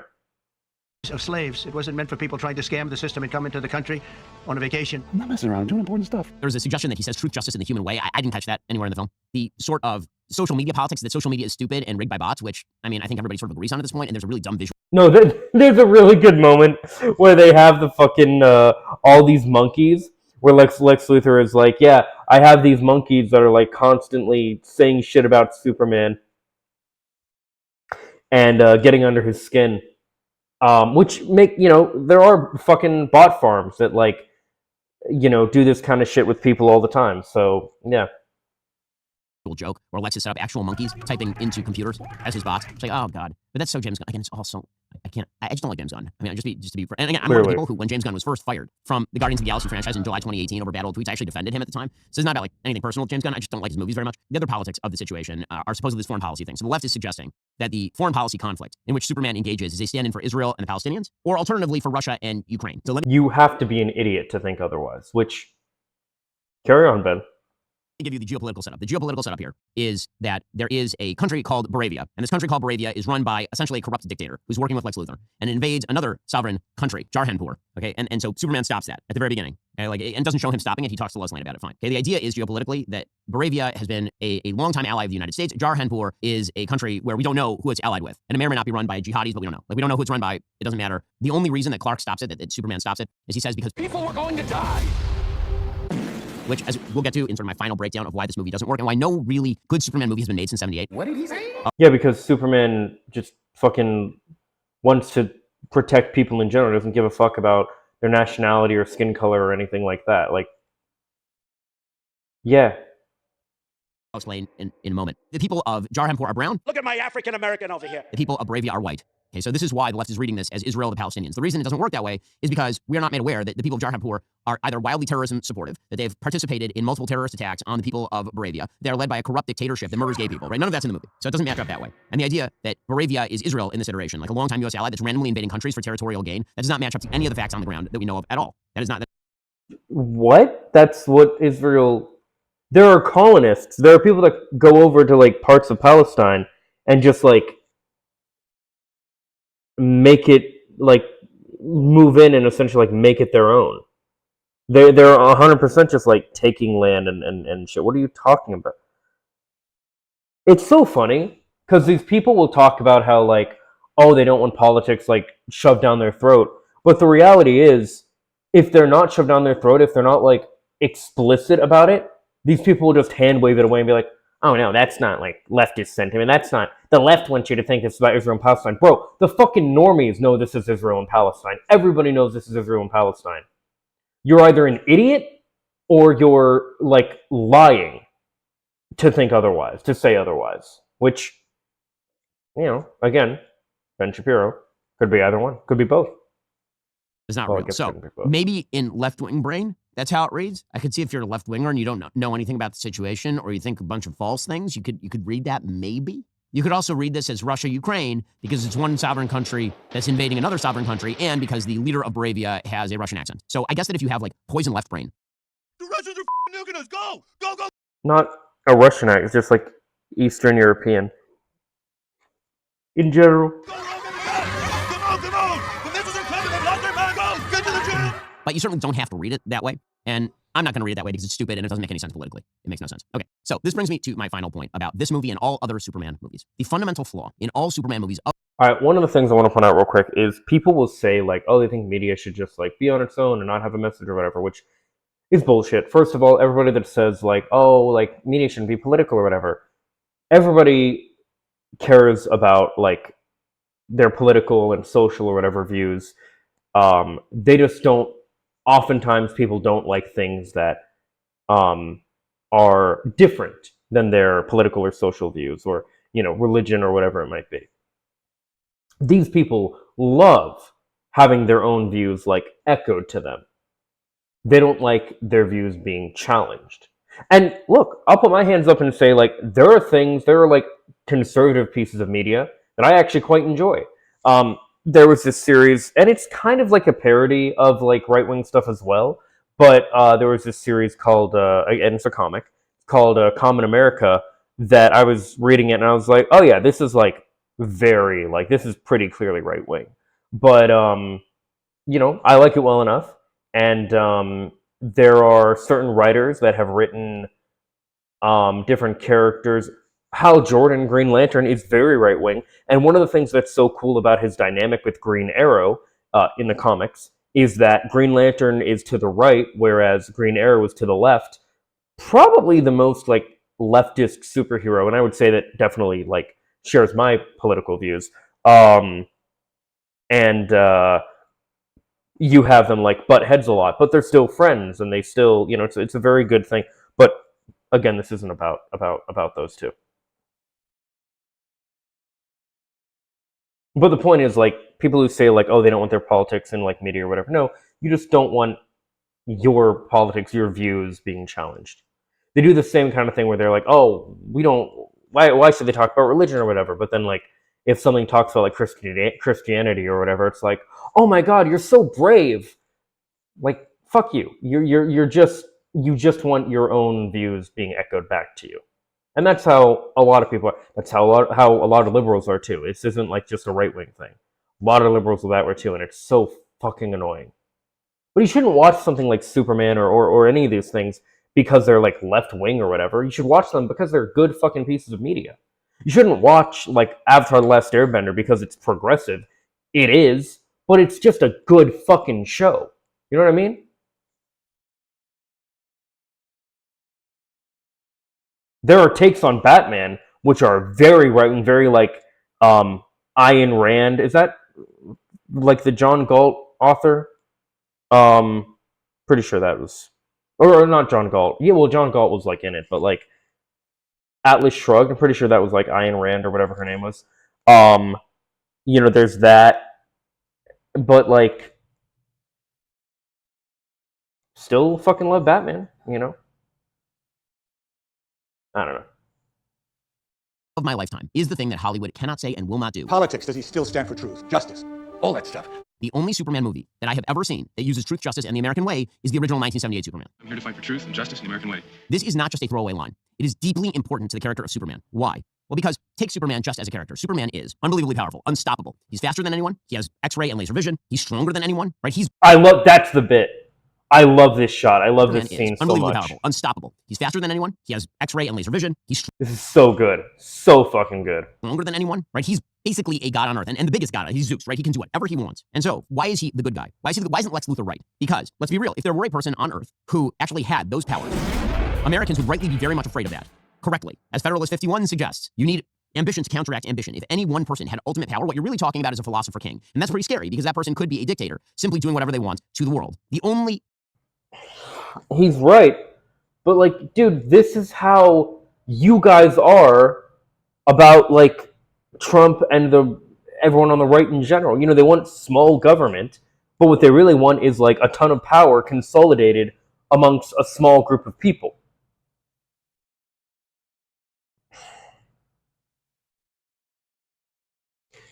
But the truth, justice, and the American way thing.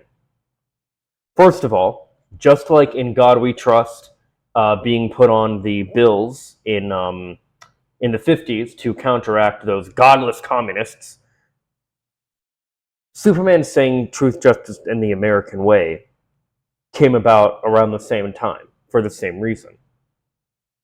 But on that note, yes, Superman is the embodiment of America, or at least everything that America can be, and in my opinion, should be. But does he need to say truth, justice, and the American? Does anyone need to say truth, justice, and the American way? Do you really need this like spoon-fed to you? It's so funny how like it's just like I was saying, where they want this shit spelled out to them.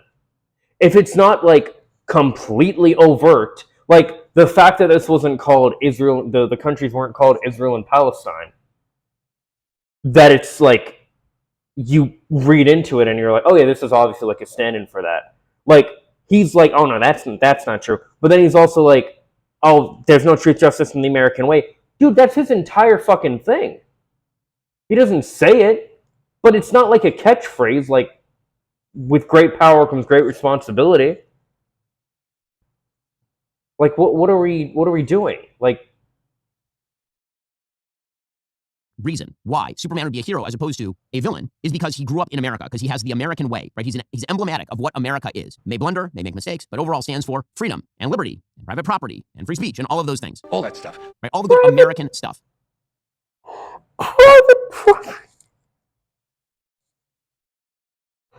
Oh my god. He couldn't even just say life, liberty, and the pursuit of happiness. He had to say private property.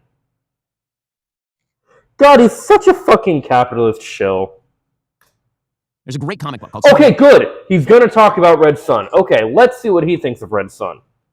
Red Sun. It's an alternative universe in which Superman's capsule from Krypton lands in Soviet Russia. And he grows up as the emblem of Soviet Russia. And he's evil because he grew up in Soviet Russia. Because if you give that power, that amount of power to an evil ideology, then evil ensues. So this is why it's really important. It's not just truth, justice, and the human way, or truth, justice, and all that good stuff. There's a specific definition of Americanism that says that this is why America, for example, should be a world power. Because America is better than other countries. And people who live in accordance with America... You know, I've heard people say that, like, at this point, we should just get rid of the Statue of Liberty because, honestly, everything the Statue of Liberty stands for, like, we're just...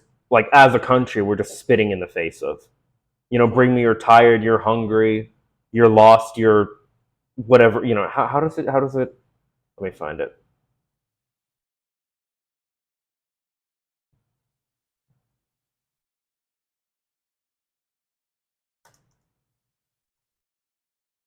Oh, before it was green? Oh, cool. When France gave it to us, was it originally brown? Huh, that's kind of cool. Anyway.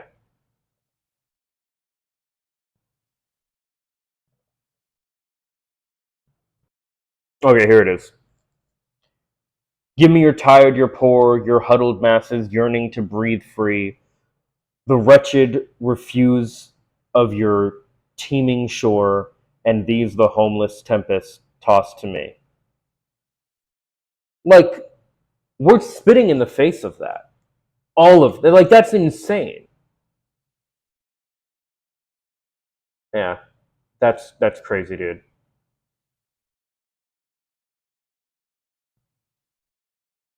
Americanism make the world better if they have more power. That's why America is good. Because otherwise, Superman is bad, and Lex Luthor is right, and we should restrict his power. And we should... Yeah, but Superman isn't good because... Superman's not good because he's American. Superman's good because of, like, how he was raised. Yes, Superman Red Sun, it's not just because he was born in Russia, in Soviet Russia for that matter. It's because of who he was raised by in Soviet Russia. That's why he became evil, effectively. Him, and we should check and balance him. From what I remember, I'm not super familiar with Red Sun. Let him be free. The problem is that Hollywood cannot say the American way because they don't believe in the American way. They don't believe that America is unique. They don't believe in these American basic values and principles and rights. They have a hard time, even with the idea that, like, the values of Ma and Pa Kent back on the farm are values that ought to be promulgated in the best of all possible circumstances. And so what they come away with... Okay, all right. In kind of the key moments in this movie, for example, is Pa Kent telling Clark that parents don't make missions for their kids, or they don't make their kids kind of what they are in terms of what they should be. They give kids the tools to choose what they want to be, and then those choices make those kids what they are. Okay, Yes! That is an incredibly good... I knew it. I told you he was going to hate that message. All right, let's hear. Why do you hate that message? Why is it so bad? It's kind of half true and half not. Of course, you give your kids the tools to make choices in life, but you also try to define the mission your kids should have in life. That's maybe the most important thing you do as a parent. Direct them in a world of choices. What is the ultimate good? What is the ultimate goal? Hollywood is not run by people who believe that there is a... No. What the fuck? No. That's a terrible way to raise a child. You decide for them what their destiny is? That's... No, absolutely not. What if the parent is a terrible person and their destiny is, like, I don't know, like, you know, the funny thing is, Ben would not be saying this if it was like a, you know, like a drug addict or something. You know, and he would not be saying, like, you know, they should instill those values, like, in their kid. Like, he wouldn't be saying that kind of thing. No. He understands, and I'm sure most people who talk about this kind of stuff understand that, no, a parent should not instill, like, yes, obviously parents want to... Okay, let me be clear. Parents do want to instill their values, and that's fine. But to insist, like, oh, you have to be this certain way or whatever, no, like that, no, that's ridiculous. Yes, you you want to instill your values and help your kid to become like the best version of themselves, but themselves, not this like version you've decided they're supposed to be. That's ridiculous. And this movie very well critiques that mentality, I think. Which I think is an ultimate good or an ultimate goal. It's run by moral relativists who have a kind of, at best, soft-pedaled, generic, be nice attitude toward the world, which is why Superman's defense of intervening. God, I love how they think a general be nice attitude is so bad. Like, what world, what miserable world do these people live in where you think that, like, being kind just for the sake of being kind is a bad thing? Like, what the fuck, dude? This foreign conflict is People were going to die. okay. Well, people would die on the other side, presumably, if you didn't intervene, or people die every day in conflicts all over the world. Right? The reason that Clark. What the fuck? Ben, do you know what a superhero is? Okay, well, people die anyway. People die all the time. Great. Why even bother being a fucking superhero? What are you talking about, dude? Or Superman is supposed to intervene is because one side is right and one side is wrong. And unless you are willing to simply say that all foreign policy situations in which people die under any circumstances are equivalent, which I don't think is right, then you end up in this kind of weird generic place. The central question of Superman. Wait, what? You don't think it's... Bro. What the fuck? He's just showing his hand here. So he thinks it's okay for certain people to die, is essentially what he's saying. Right? Did I hear that right? Which people die under any circumstances are equivalent, which I don't think is right, then Unless you think all people who die in any like foreign policy circumstances equivalent, which I don't think. Are you like, okay, cool, dude. That's great. You don't value all life equally. That's awesome. Great. Thank you for being masked off about it and telling us what we already know. Thank you. I'm glad thank you. You end up in this kind of weird generic place. The central question of Superman has never really been handled by any movie, and it's certainly not handled here, which is why should one person be given this much power? And the answer is he shouldn't, unless that's not the okay. Superman was not given this power. Okay. So the fun fact about Superman, the only reason he has the power that he does is because of the Earth's yellow sun, the yellow sun in general.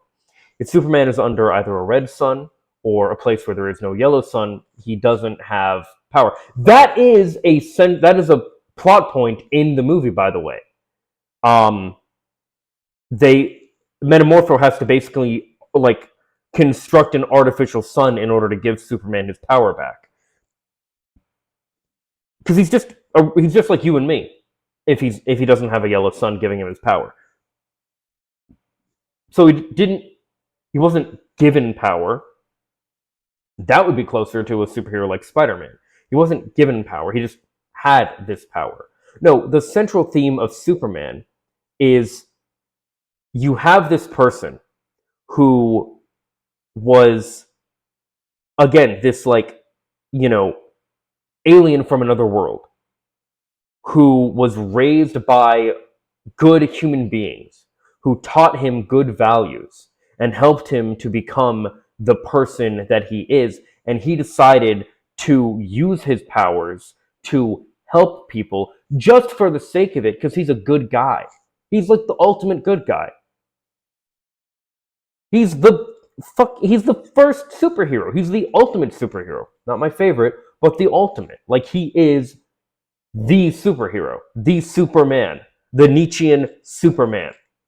Like, which is something that they talk about in DCA in the Superman animated series as well. Lois Lane sees him and she named him Superman because of like the Nietzschean Superman. Anyway, I really do wonder if when people like Ben talk about this stuff, do they not know, or are they just intentionally being obtuse? I think a lot of it is intentionally being obtuse, but with stuff like this, do they just not know? I don't know. He is essentially just a metaphor for what makes America awesome, which is what Superman was designed to be. This is why Superman in the original comics is punching Hitler, because he is the American way and not the German way or the Soviet way or the Chinese way, which are different things. So again, that is the fatal flaw, I think, for pretty much all Superman movies, but in this one specifically, they don't even bother with any of it. Bro, these people really do not value humanity. They only value their own nationality. How could you say such a thing? It's the American way. It's not the German way the Russian way, or the Chinese. Like, Jesus Christ, dude. Like, how can you, dude? It's just the human way.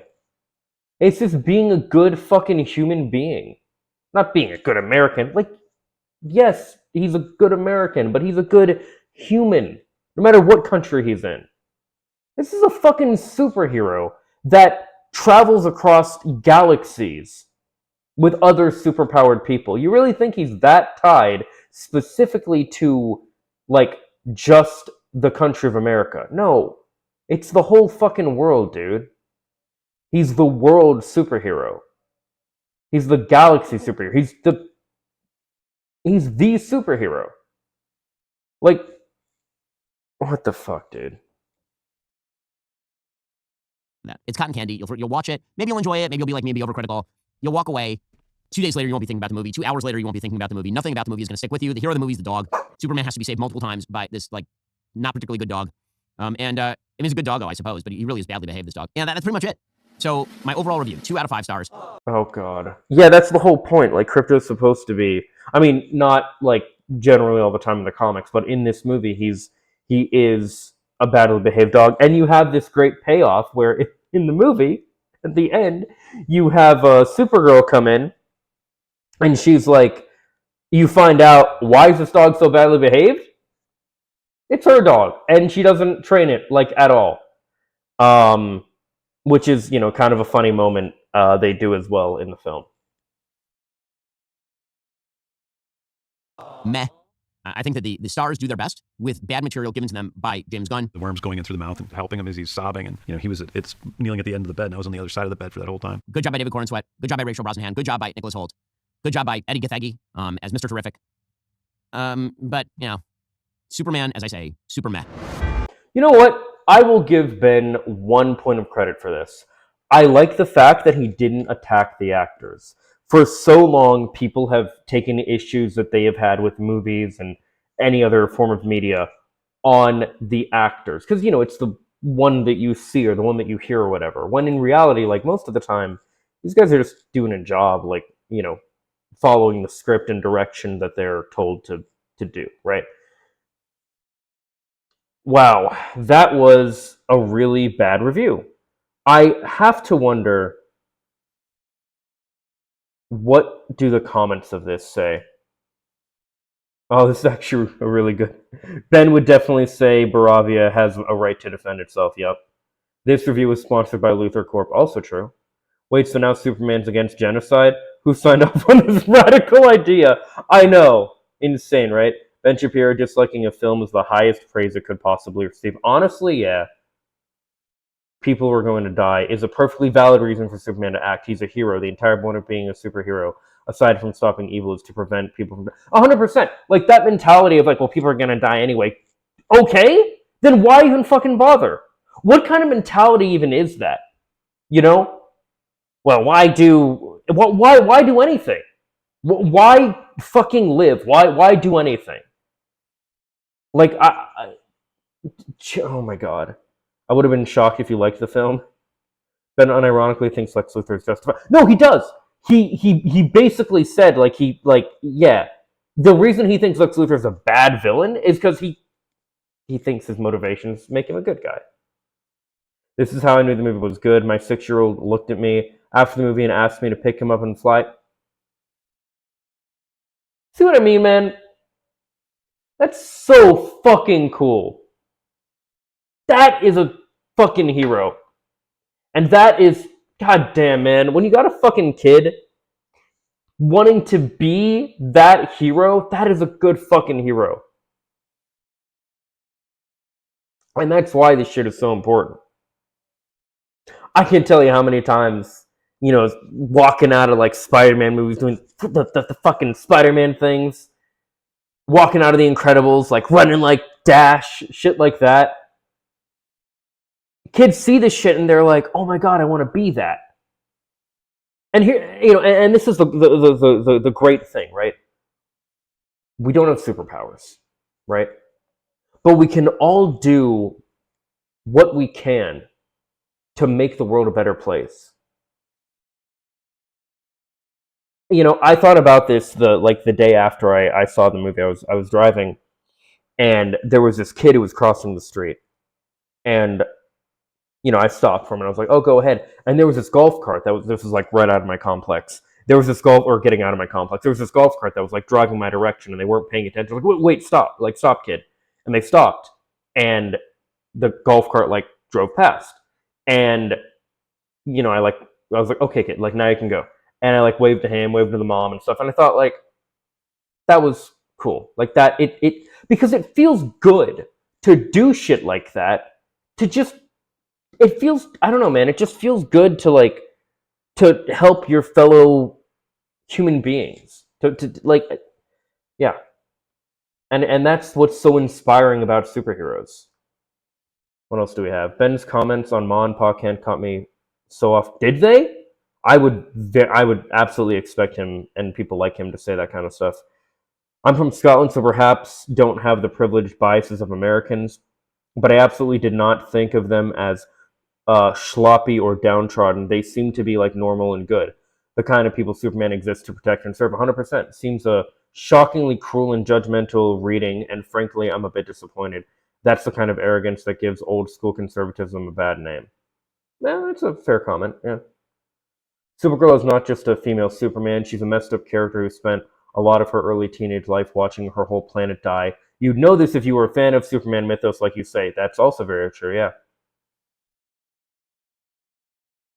What's annoying is Ben is critiquing this as if he actually reads and knows comics, which he doesn't, yeah. Knowles did it too. Yeah, I'm sure his review was awful as well. Came here for the comments, didn't disappoint. I have a feeling you've never actually picked up a Superman comic, yeah. I actually disagree. At 5:43, there's a scene where Superman saves a squirrel in the middle of the fight. That 5 seconds explained everything you need to know about Superman's character and motivation. 1,000%. Yeah, he just wants to protect life. That's it. Title should be called "Failed Screenwriter Misses the Point of." Oh yeah, that's one of the funny things to always remember about Ben Shapiro. The reason he does what he does is he's a failed screenwriter from Hollywood. Tell me you've never read a DC comic without telling me you've never read a DC comic. Yeah, or seen a DC show or animated movie or know these characters at all. He's not invulnerable. Literally swims through a photon stripping lake that destroys that dis- that destroys the sun atomic level and survives being in black hole's event horizon and uses super breath to blow himself out. It literally took a clone of him to physically hurt him. Ben, sit this one out. Honestly, yeah. Concluding that Superman should just be a metaphor for how awesome America is and not an actual character is kind of strange. That's what these people want. That's what I'm telling you, man. Like, when they say, like, oh, this stuff shouldn't be political, what they mean is, like, they just want their politics echoed to them. That's it. That's it. That's all it ever is with these people. So Superman is an illegal alien whose parents wanted him to conquer and have a harem, and instead he chooses to be the epitome of love, kindness, and America. What exactly is wrong about that? Exactly. Fuck. Of course, he doesn't like the movie about a good guy doing good and the villain being a businessman. Also, Ben, what's your opinion on Donald Trump intentionally covering up the Epstein files and straight up lying? Oh my god. Yeah, that shit's. I guess I'll touch on that real quick too. Yeah, I mean, the whole Epstein thing is like obviously the Republicans nor the Dems want to really open it up because it'll implicate like Trump and what's the guy, Bill Clinton and like a ton of powerful people. But it's funny because like cons will talk about that and be like, oh well, it's going to implicate all these people too, and like people like me are like, okay, yeah, great, implicate the Democrats, implicate like, yeah, they're not good either. Like we're aware, like other than like Mamdani, which I'm so fucking like happy for. AOC, of course, Bernie Sanders, and what's her? There's this new girl that's running in like Arizona or something. Deja Fox, I want to say. Other than people like them, it's like yeah, the Dems are like fickless. Whatever. This isn't about that stuff. Before we get started with this review, I'd like to give a shout out to today's sponsor, Corp. Yeah, the original mythos is that Pa Kent. Bro, I just fucking talked about this. The original mythos is that Pa Kent dies. Sure, if you've only seen the movies, in the comics, whether one or both or neither, Kent's parents dies depends on which comic age we're talking about. The original Golden Age comics have them both die post-crisis, neither die. It's 100%, 100,000, yeah. That right there, him being like, well, Pa Kent originally died. No, he fucking didn't. You don't know what the fuck you're talking about. Yup, 100%. Ben describing his parents as ugly and noble is such a tell of how nasty and odd his spirit is. Yeah. Ben once again outing himself as a failed screenwriter. Yeah, this is the kind of culture critique I would expect from a failed scriptwriter. Superman stops a giant building to save one individual, but the building was full of people. Context? Maybe. The building had been evacuated. Yeah, exactly. As said the rest of Metropolis. That was the point of the entire scene. The individual he saved was the last in line trying to cross the bridge out of Metropolis. Come on, Ben. Yeah, he did. Again, I don't know if it's obtuse or like what, but come on, man. Questioning why Lex would be concerned with a relatively small piece of land occupied by third worlders is absolutely wild for Ben Shapiro, who's obsessed with a small strip of land occupied by third. No, I'm telling you, man, the reason he doesn't think it's, like, good villain motivation is because, like, this is what his side fucking agrees with. He's like, oh, that's not a villain, that's actually a hero. No, it's not, bro. This might be the most brain-dead take I've ever heard about film. Saying James Gunn doesn't do characterization well is like saying Michael Jordan sucks at basketball. The man made me cry over a weasel, man. That's literally the biggest strength. No, honestly, kind of impressive how Ben managed to be wrong about essentially every single thing. I mean, yeah, he tends to do that. James Gunn doesn't care about characters. Benjamin G.U. Oh god, everything you complain about is literally the same issues you'd have with the Silver Age and Golden comics. I mean, I would disagree because I don't like Silver Age and Golden comics that much, but this did it a lot better in my opinion. Remember the Shapiro rule, kids. If Ben hates it, that means it's peak, honestly. Coming to see a film by Ben Shapiro is like film review, but it's like going to 7-Eleven for a fine dining experience. God damn. You know what? Props to for leaving the comments on, I gotta say. Superman not worrying about the monster's world building shows he deals with those types of things often and also shows his trust in the Justice Gang. That they can handle it, builds up their characters to be stronger, and also explaining why Superman trusts them to handle the Bavarian conflict in the final act. Yeah, 100%. So you don't like it... Oh, here. So you don't like it because it looks like the comics? Yeah, because that movie was spot on. For the real DC fans, it's a comic book movie, and they finally made a movie that's comic accurate. 100,000%.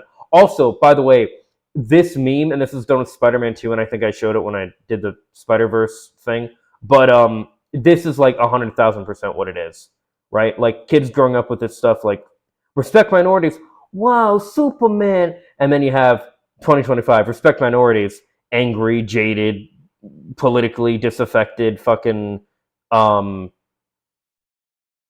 radicalized, fucking angry person. Fuck, they fucking ruined it with their woke trash. It wasn't like it when I was a kid. 100%. 100,000%, man.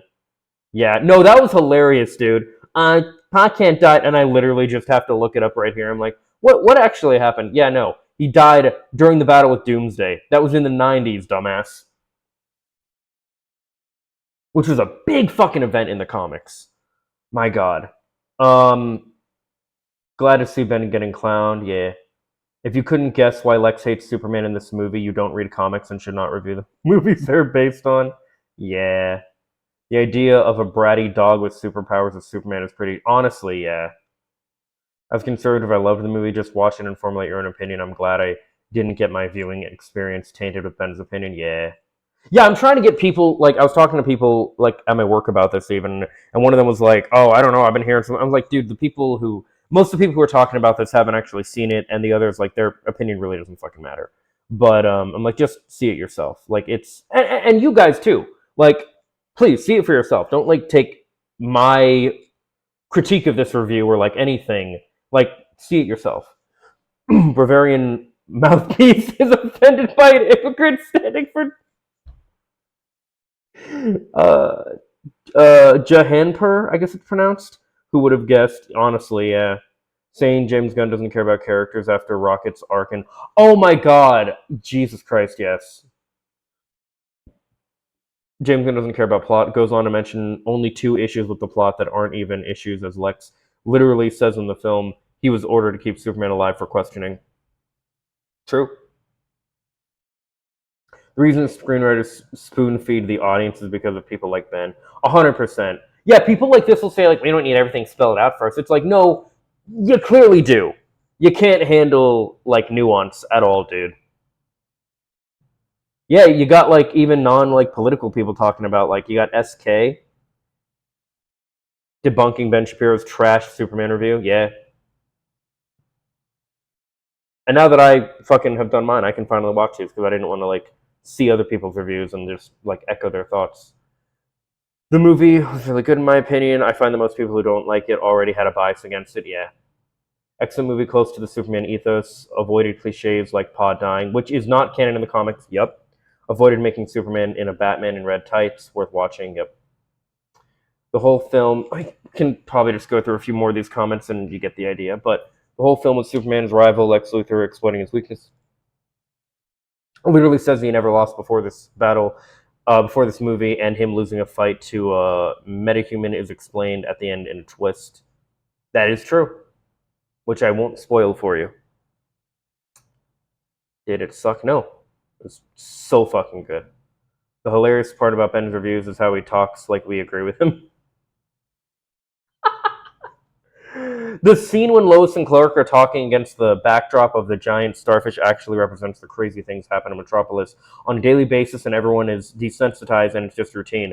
That's why there are people nonchalantly drinking coffee during the kaiju scene. It's not that complicated, 100%. Isn't Ben a failed screenwriter? Yeah. Well, the Supergirl I remember from the comics would go to Red Sun so she could get drunk. She would go to bars with Crypto, LOL. This is literally one of the versions of Supergirl right out of the comics, 100%. Yeah, apparently Superman's going to be based off of Supergirl. I'm sorry, he's going to be based off of Supergirl, Woman of Tomorrow. That'll be interesting. Ranking every DC character in Superman by comic book accuracy. Ooh, that'll be cool. Let me check that out. Not right now, but like, I'm gonna. Yeah.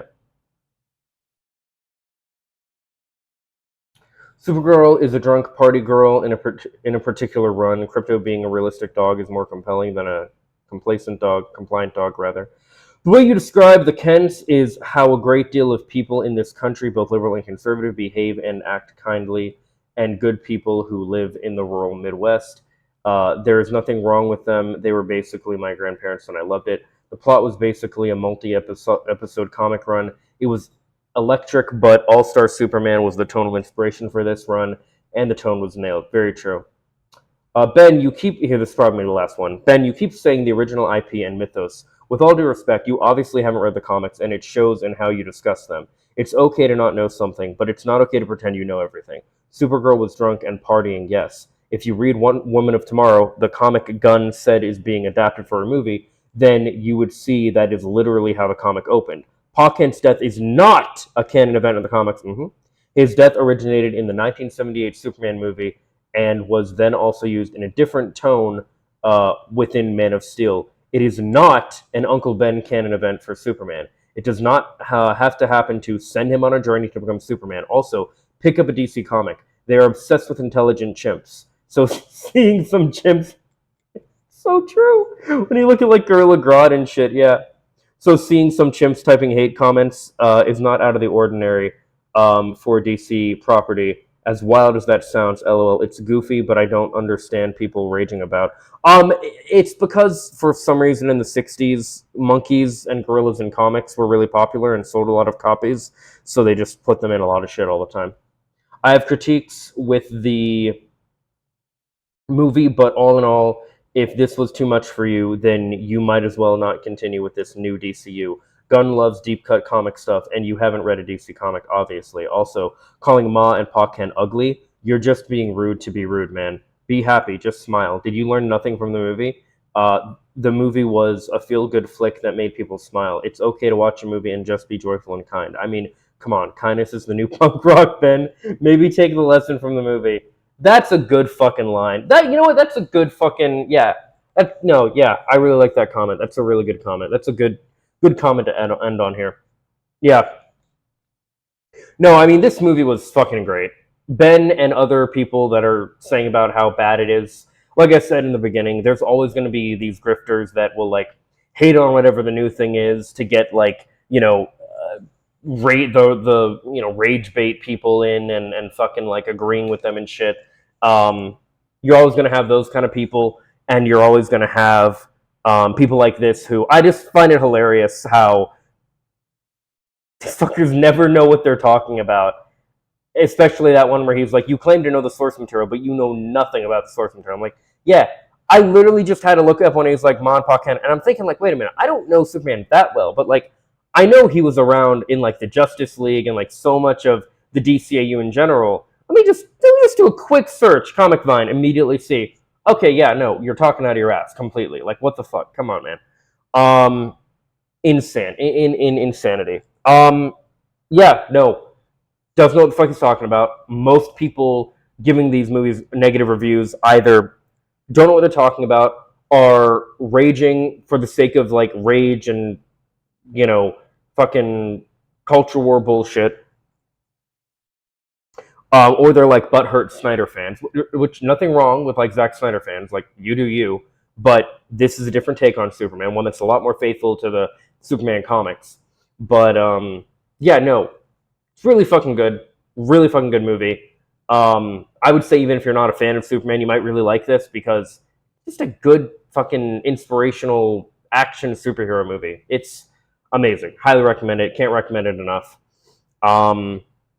Yeah, I could keep going on, but it's good. It's good, and I think it's a sign that we are coming back to a more fun era of entertainment, and I'm so here for it. So here for it. As always, though, guys, these are just my thoughts. Let me know what yours are in the comments down below. Follow me on social media for more. Subscribe and ring the bell to stay up to date. Leave a like if you like, and if not, I hope you find something you do like. Later, guys. Peace and love.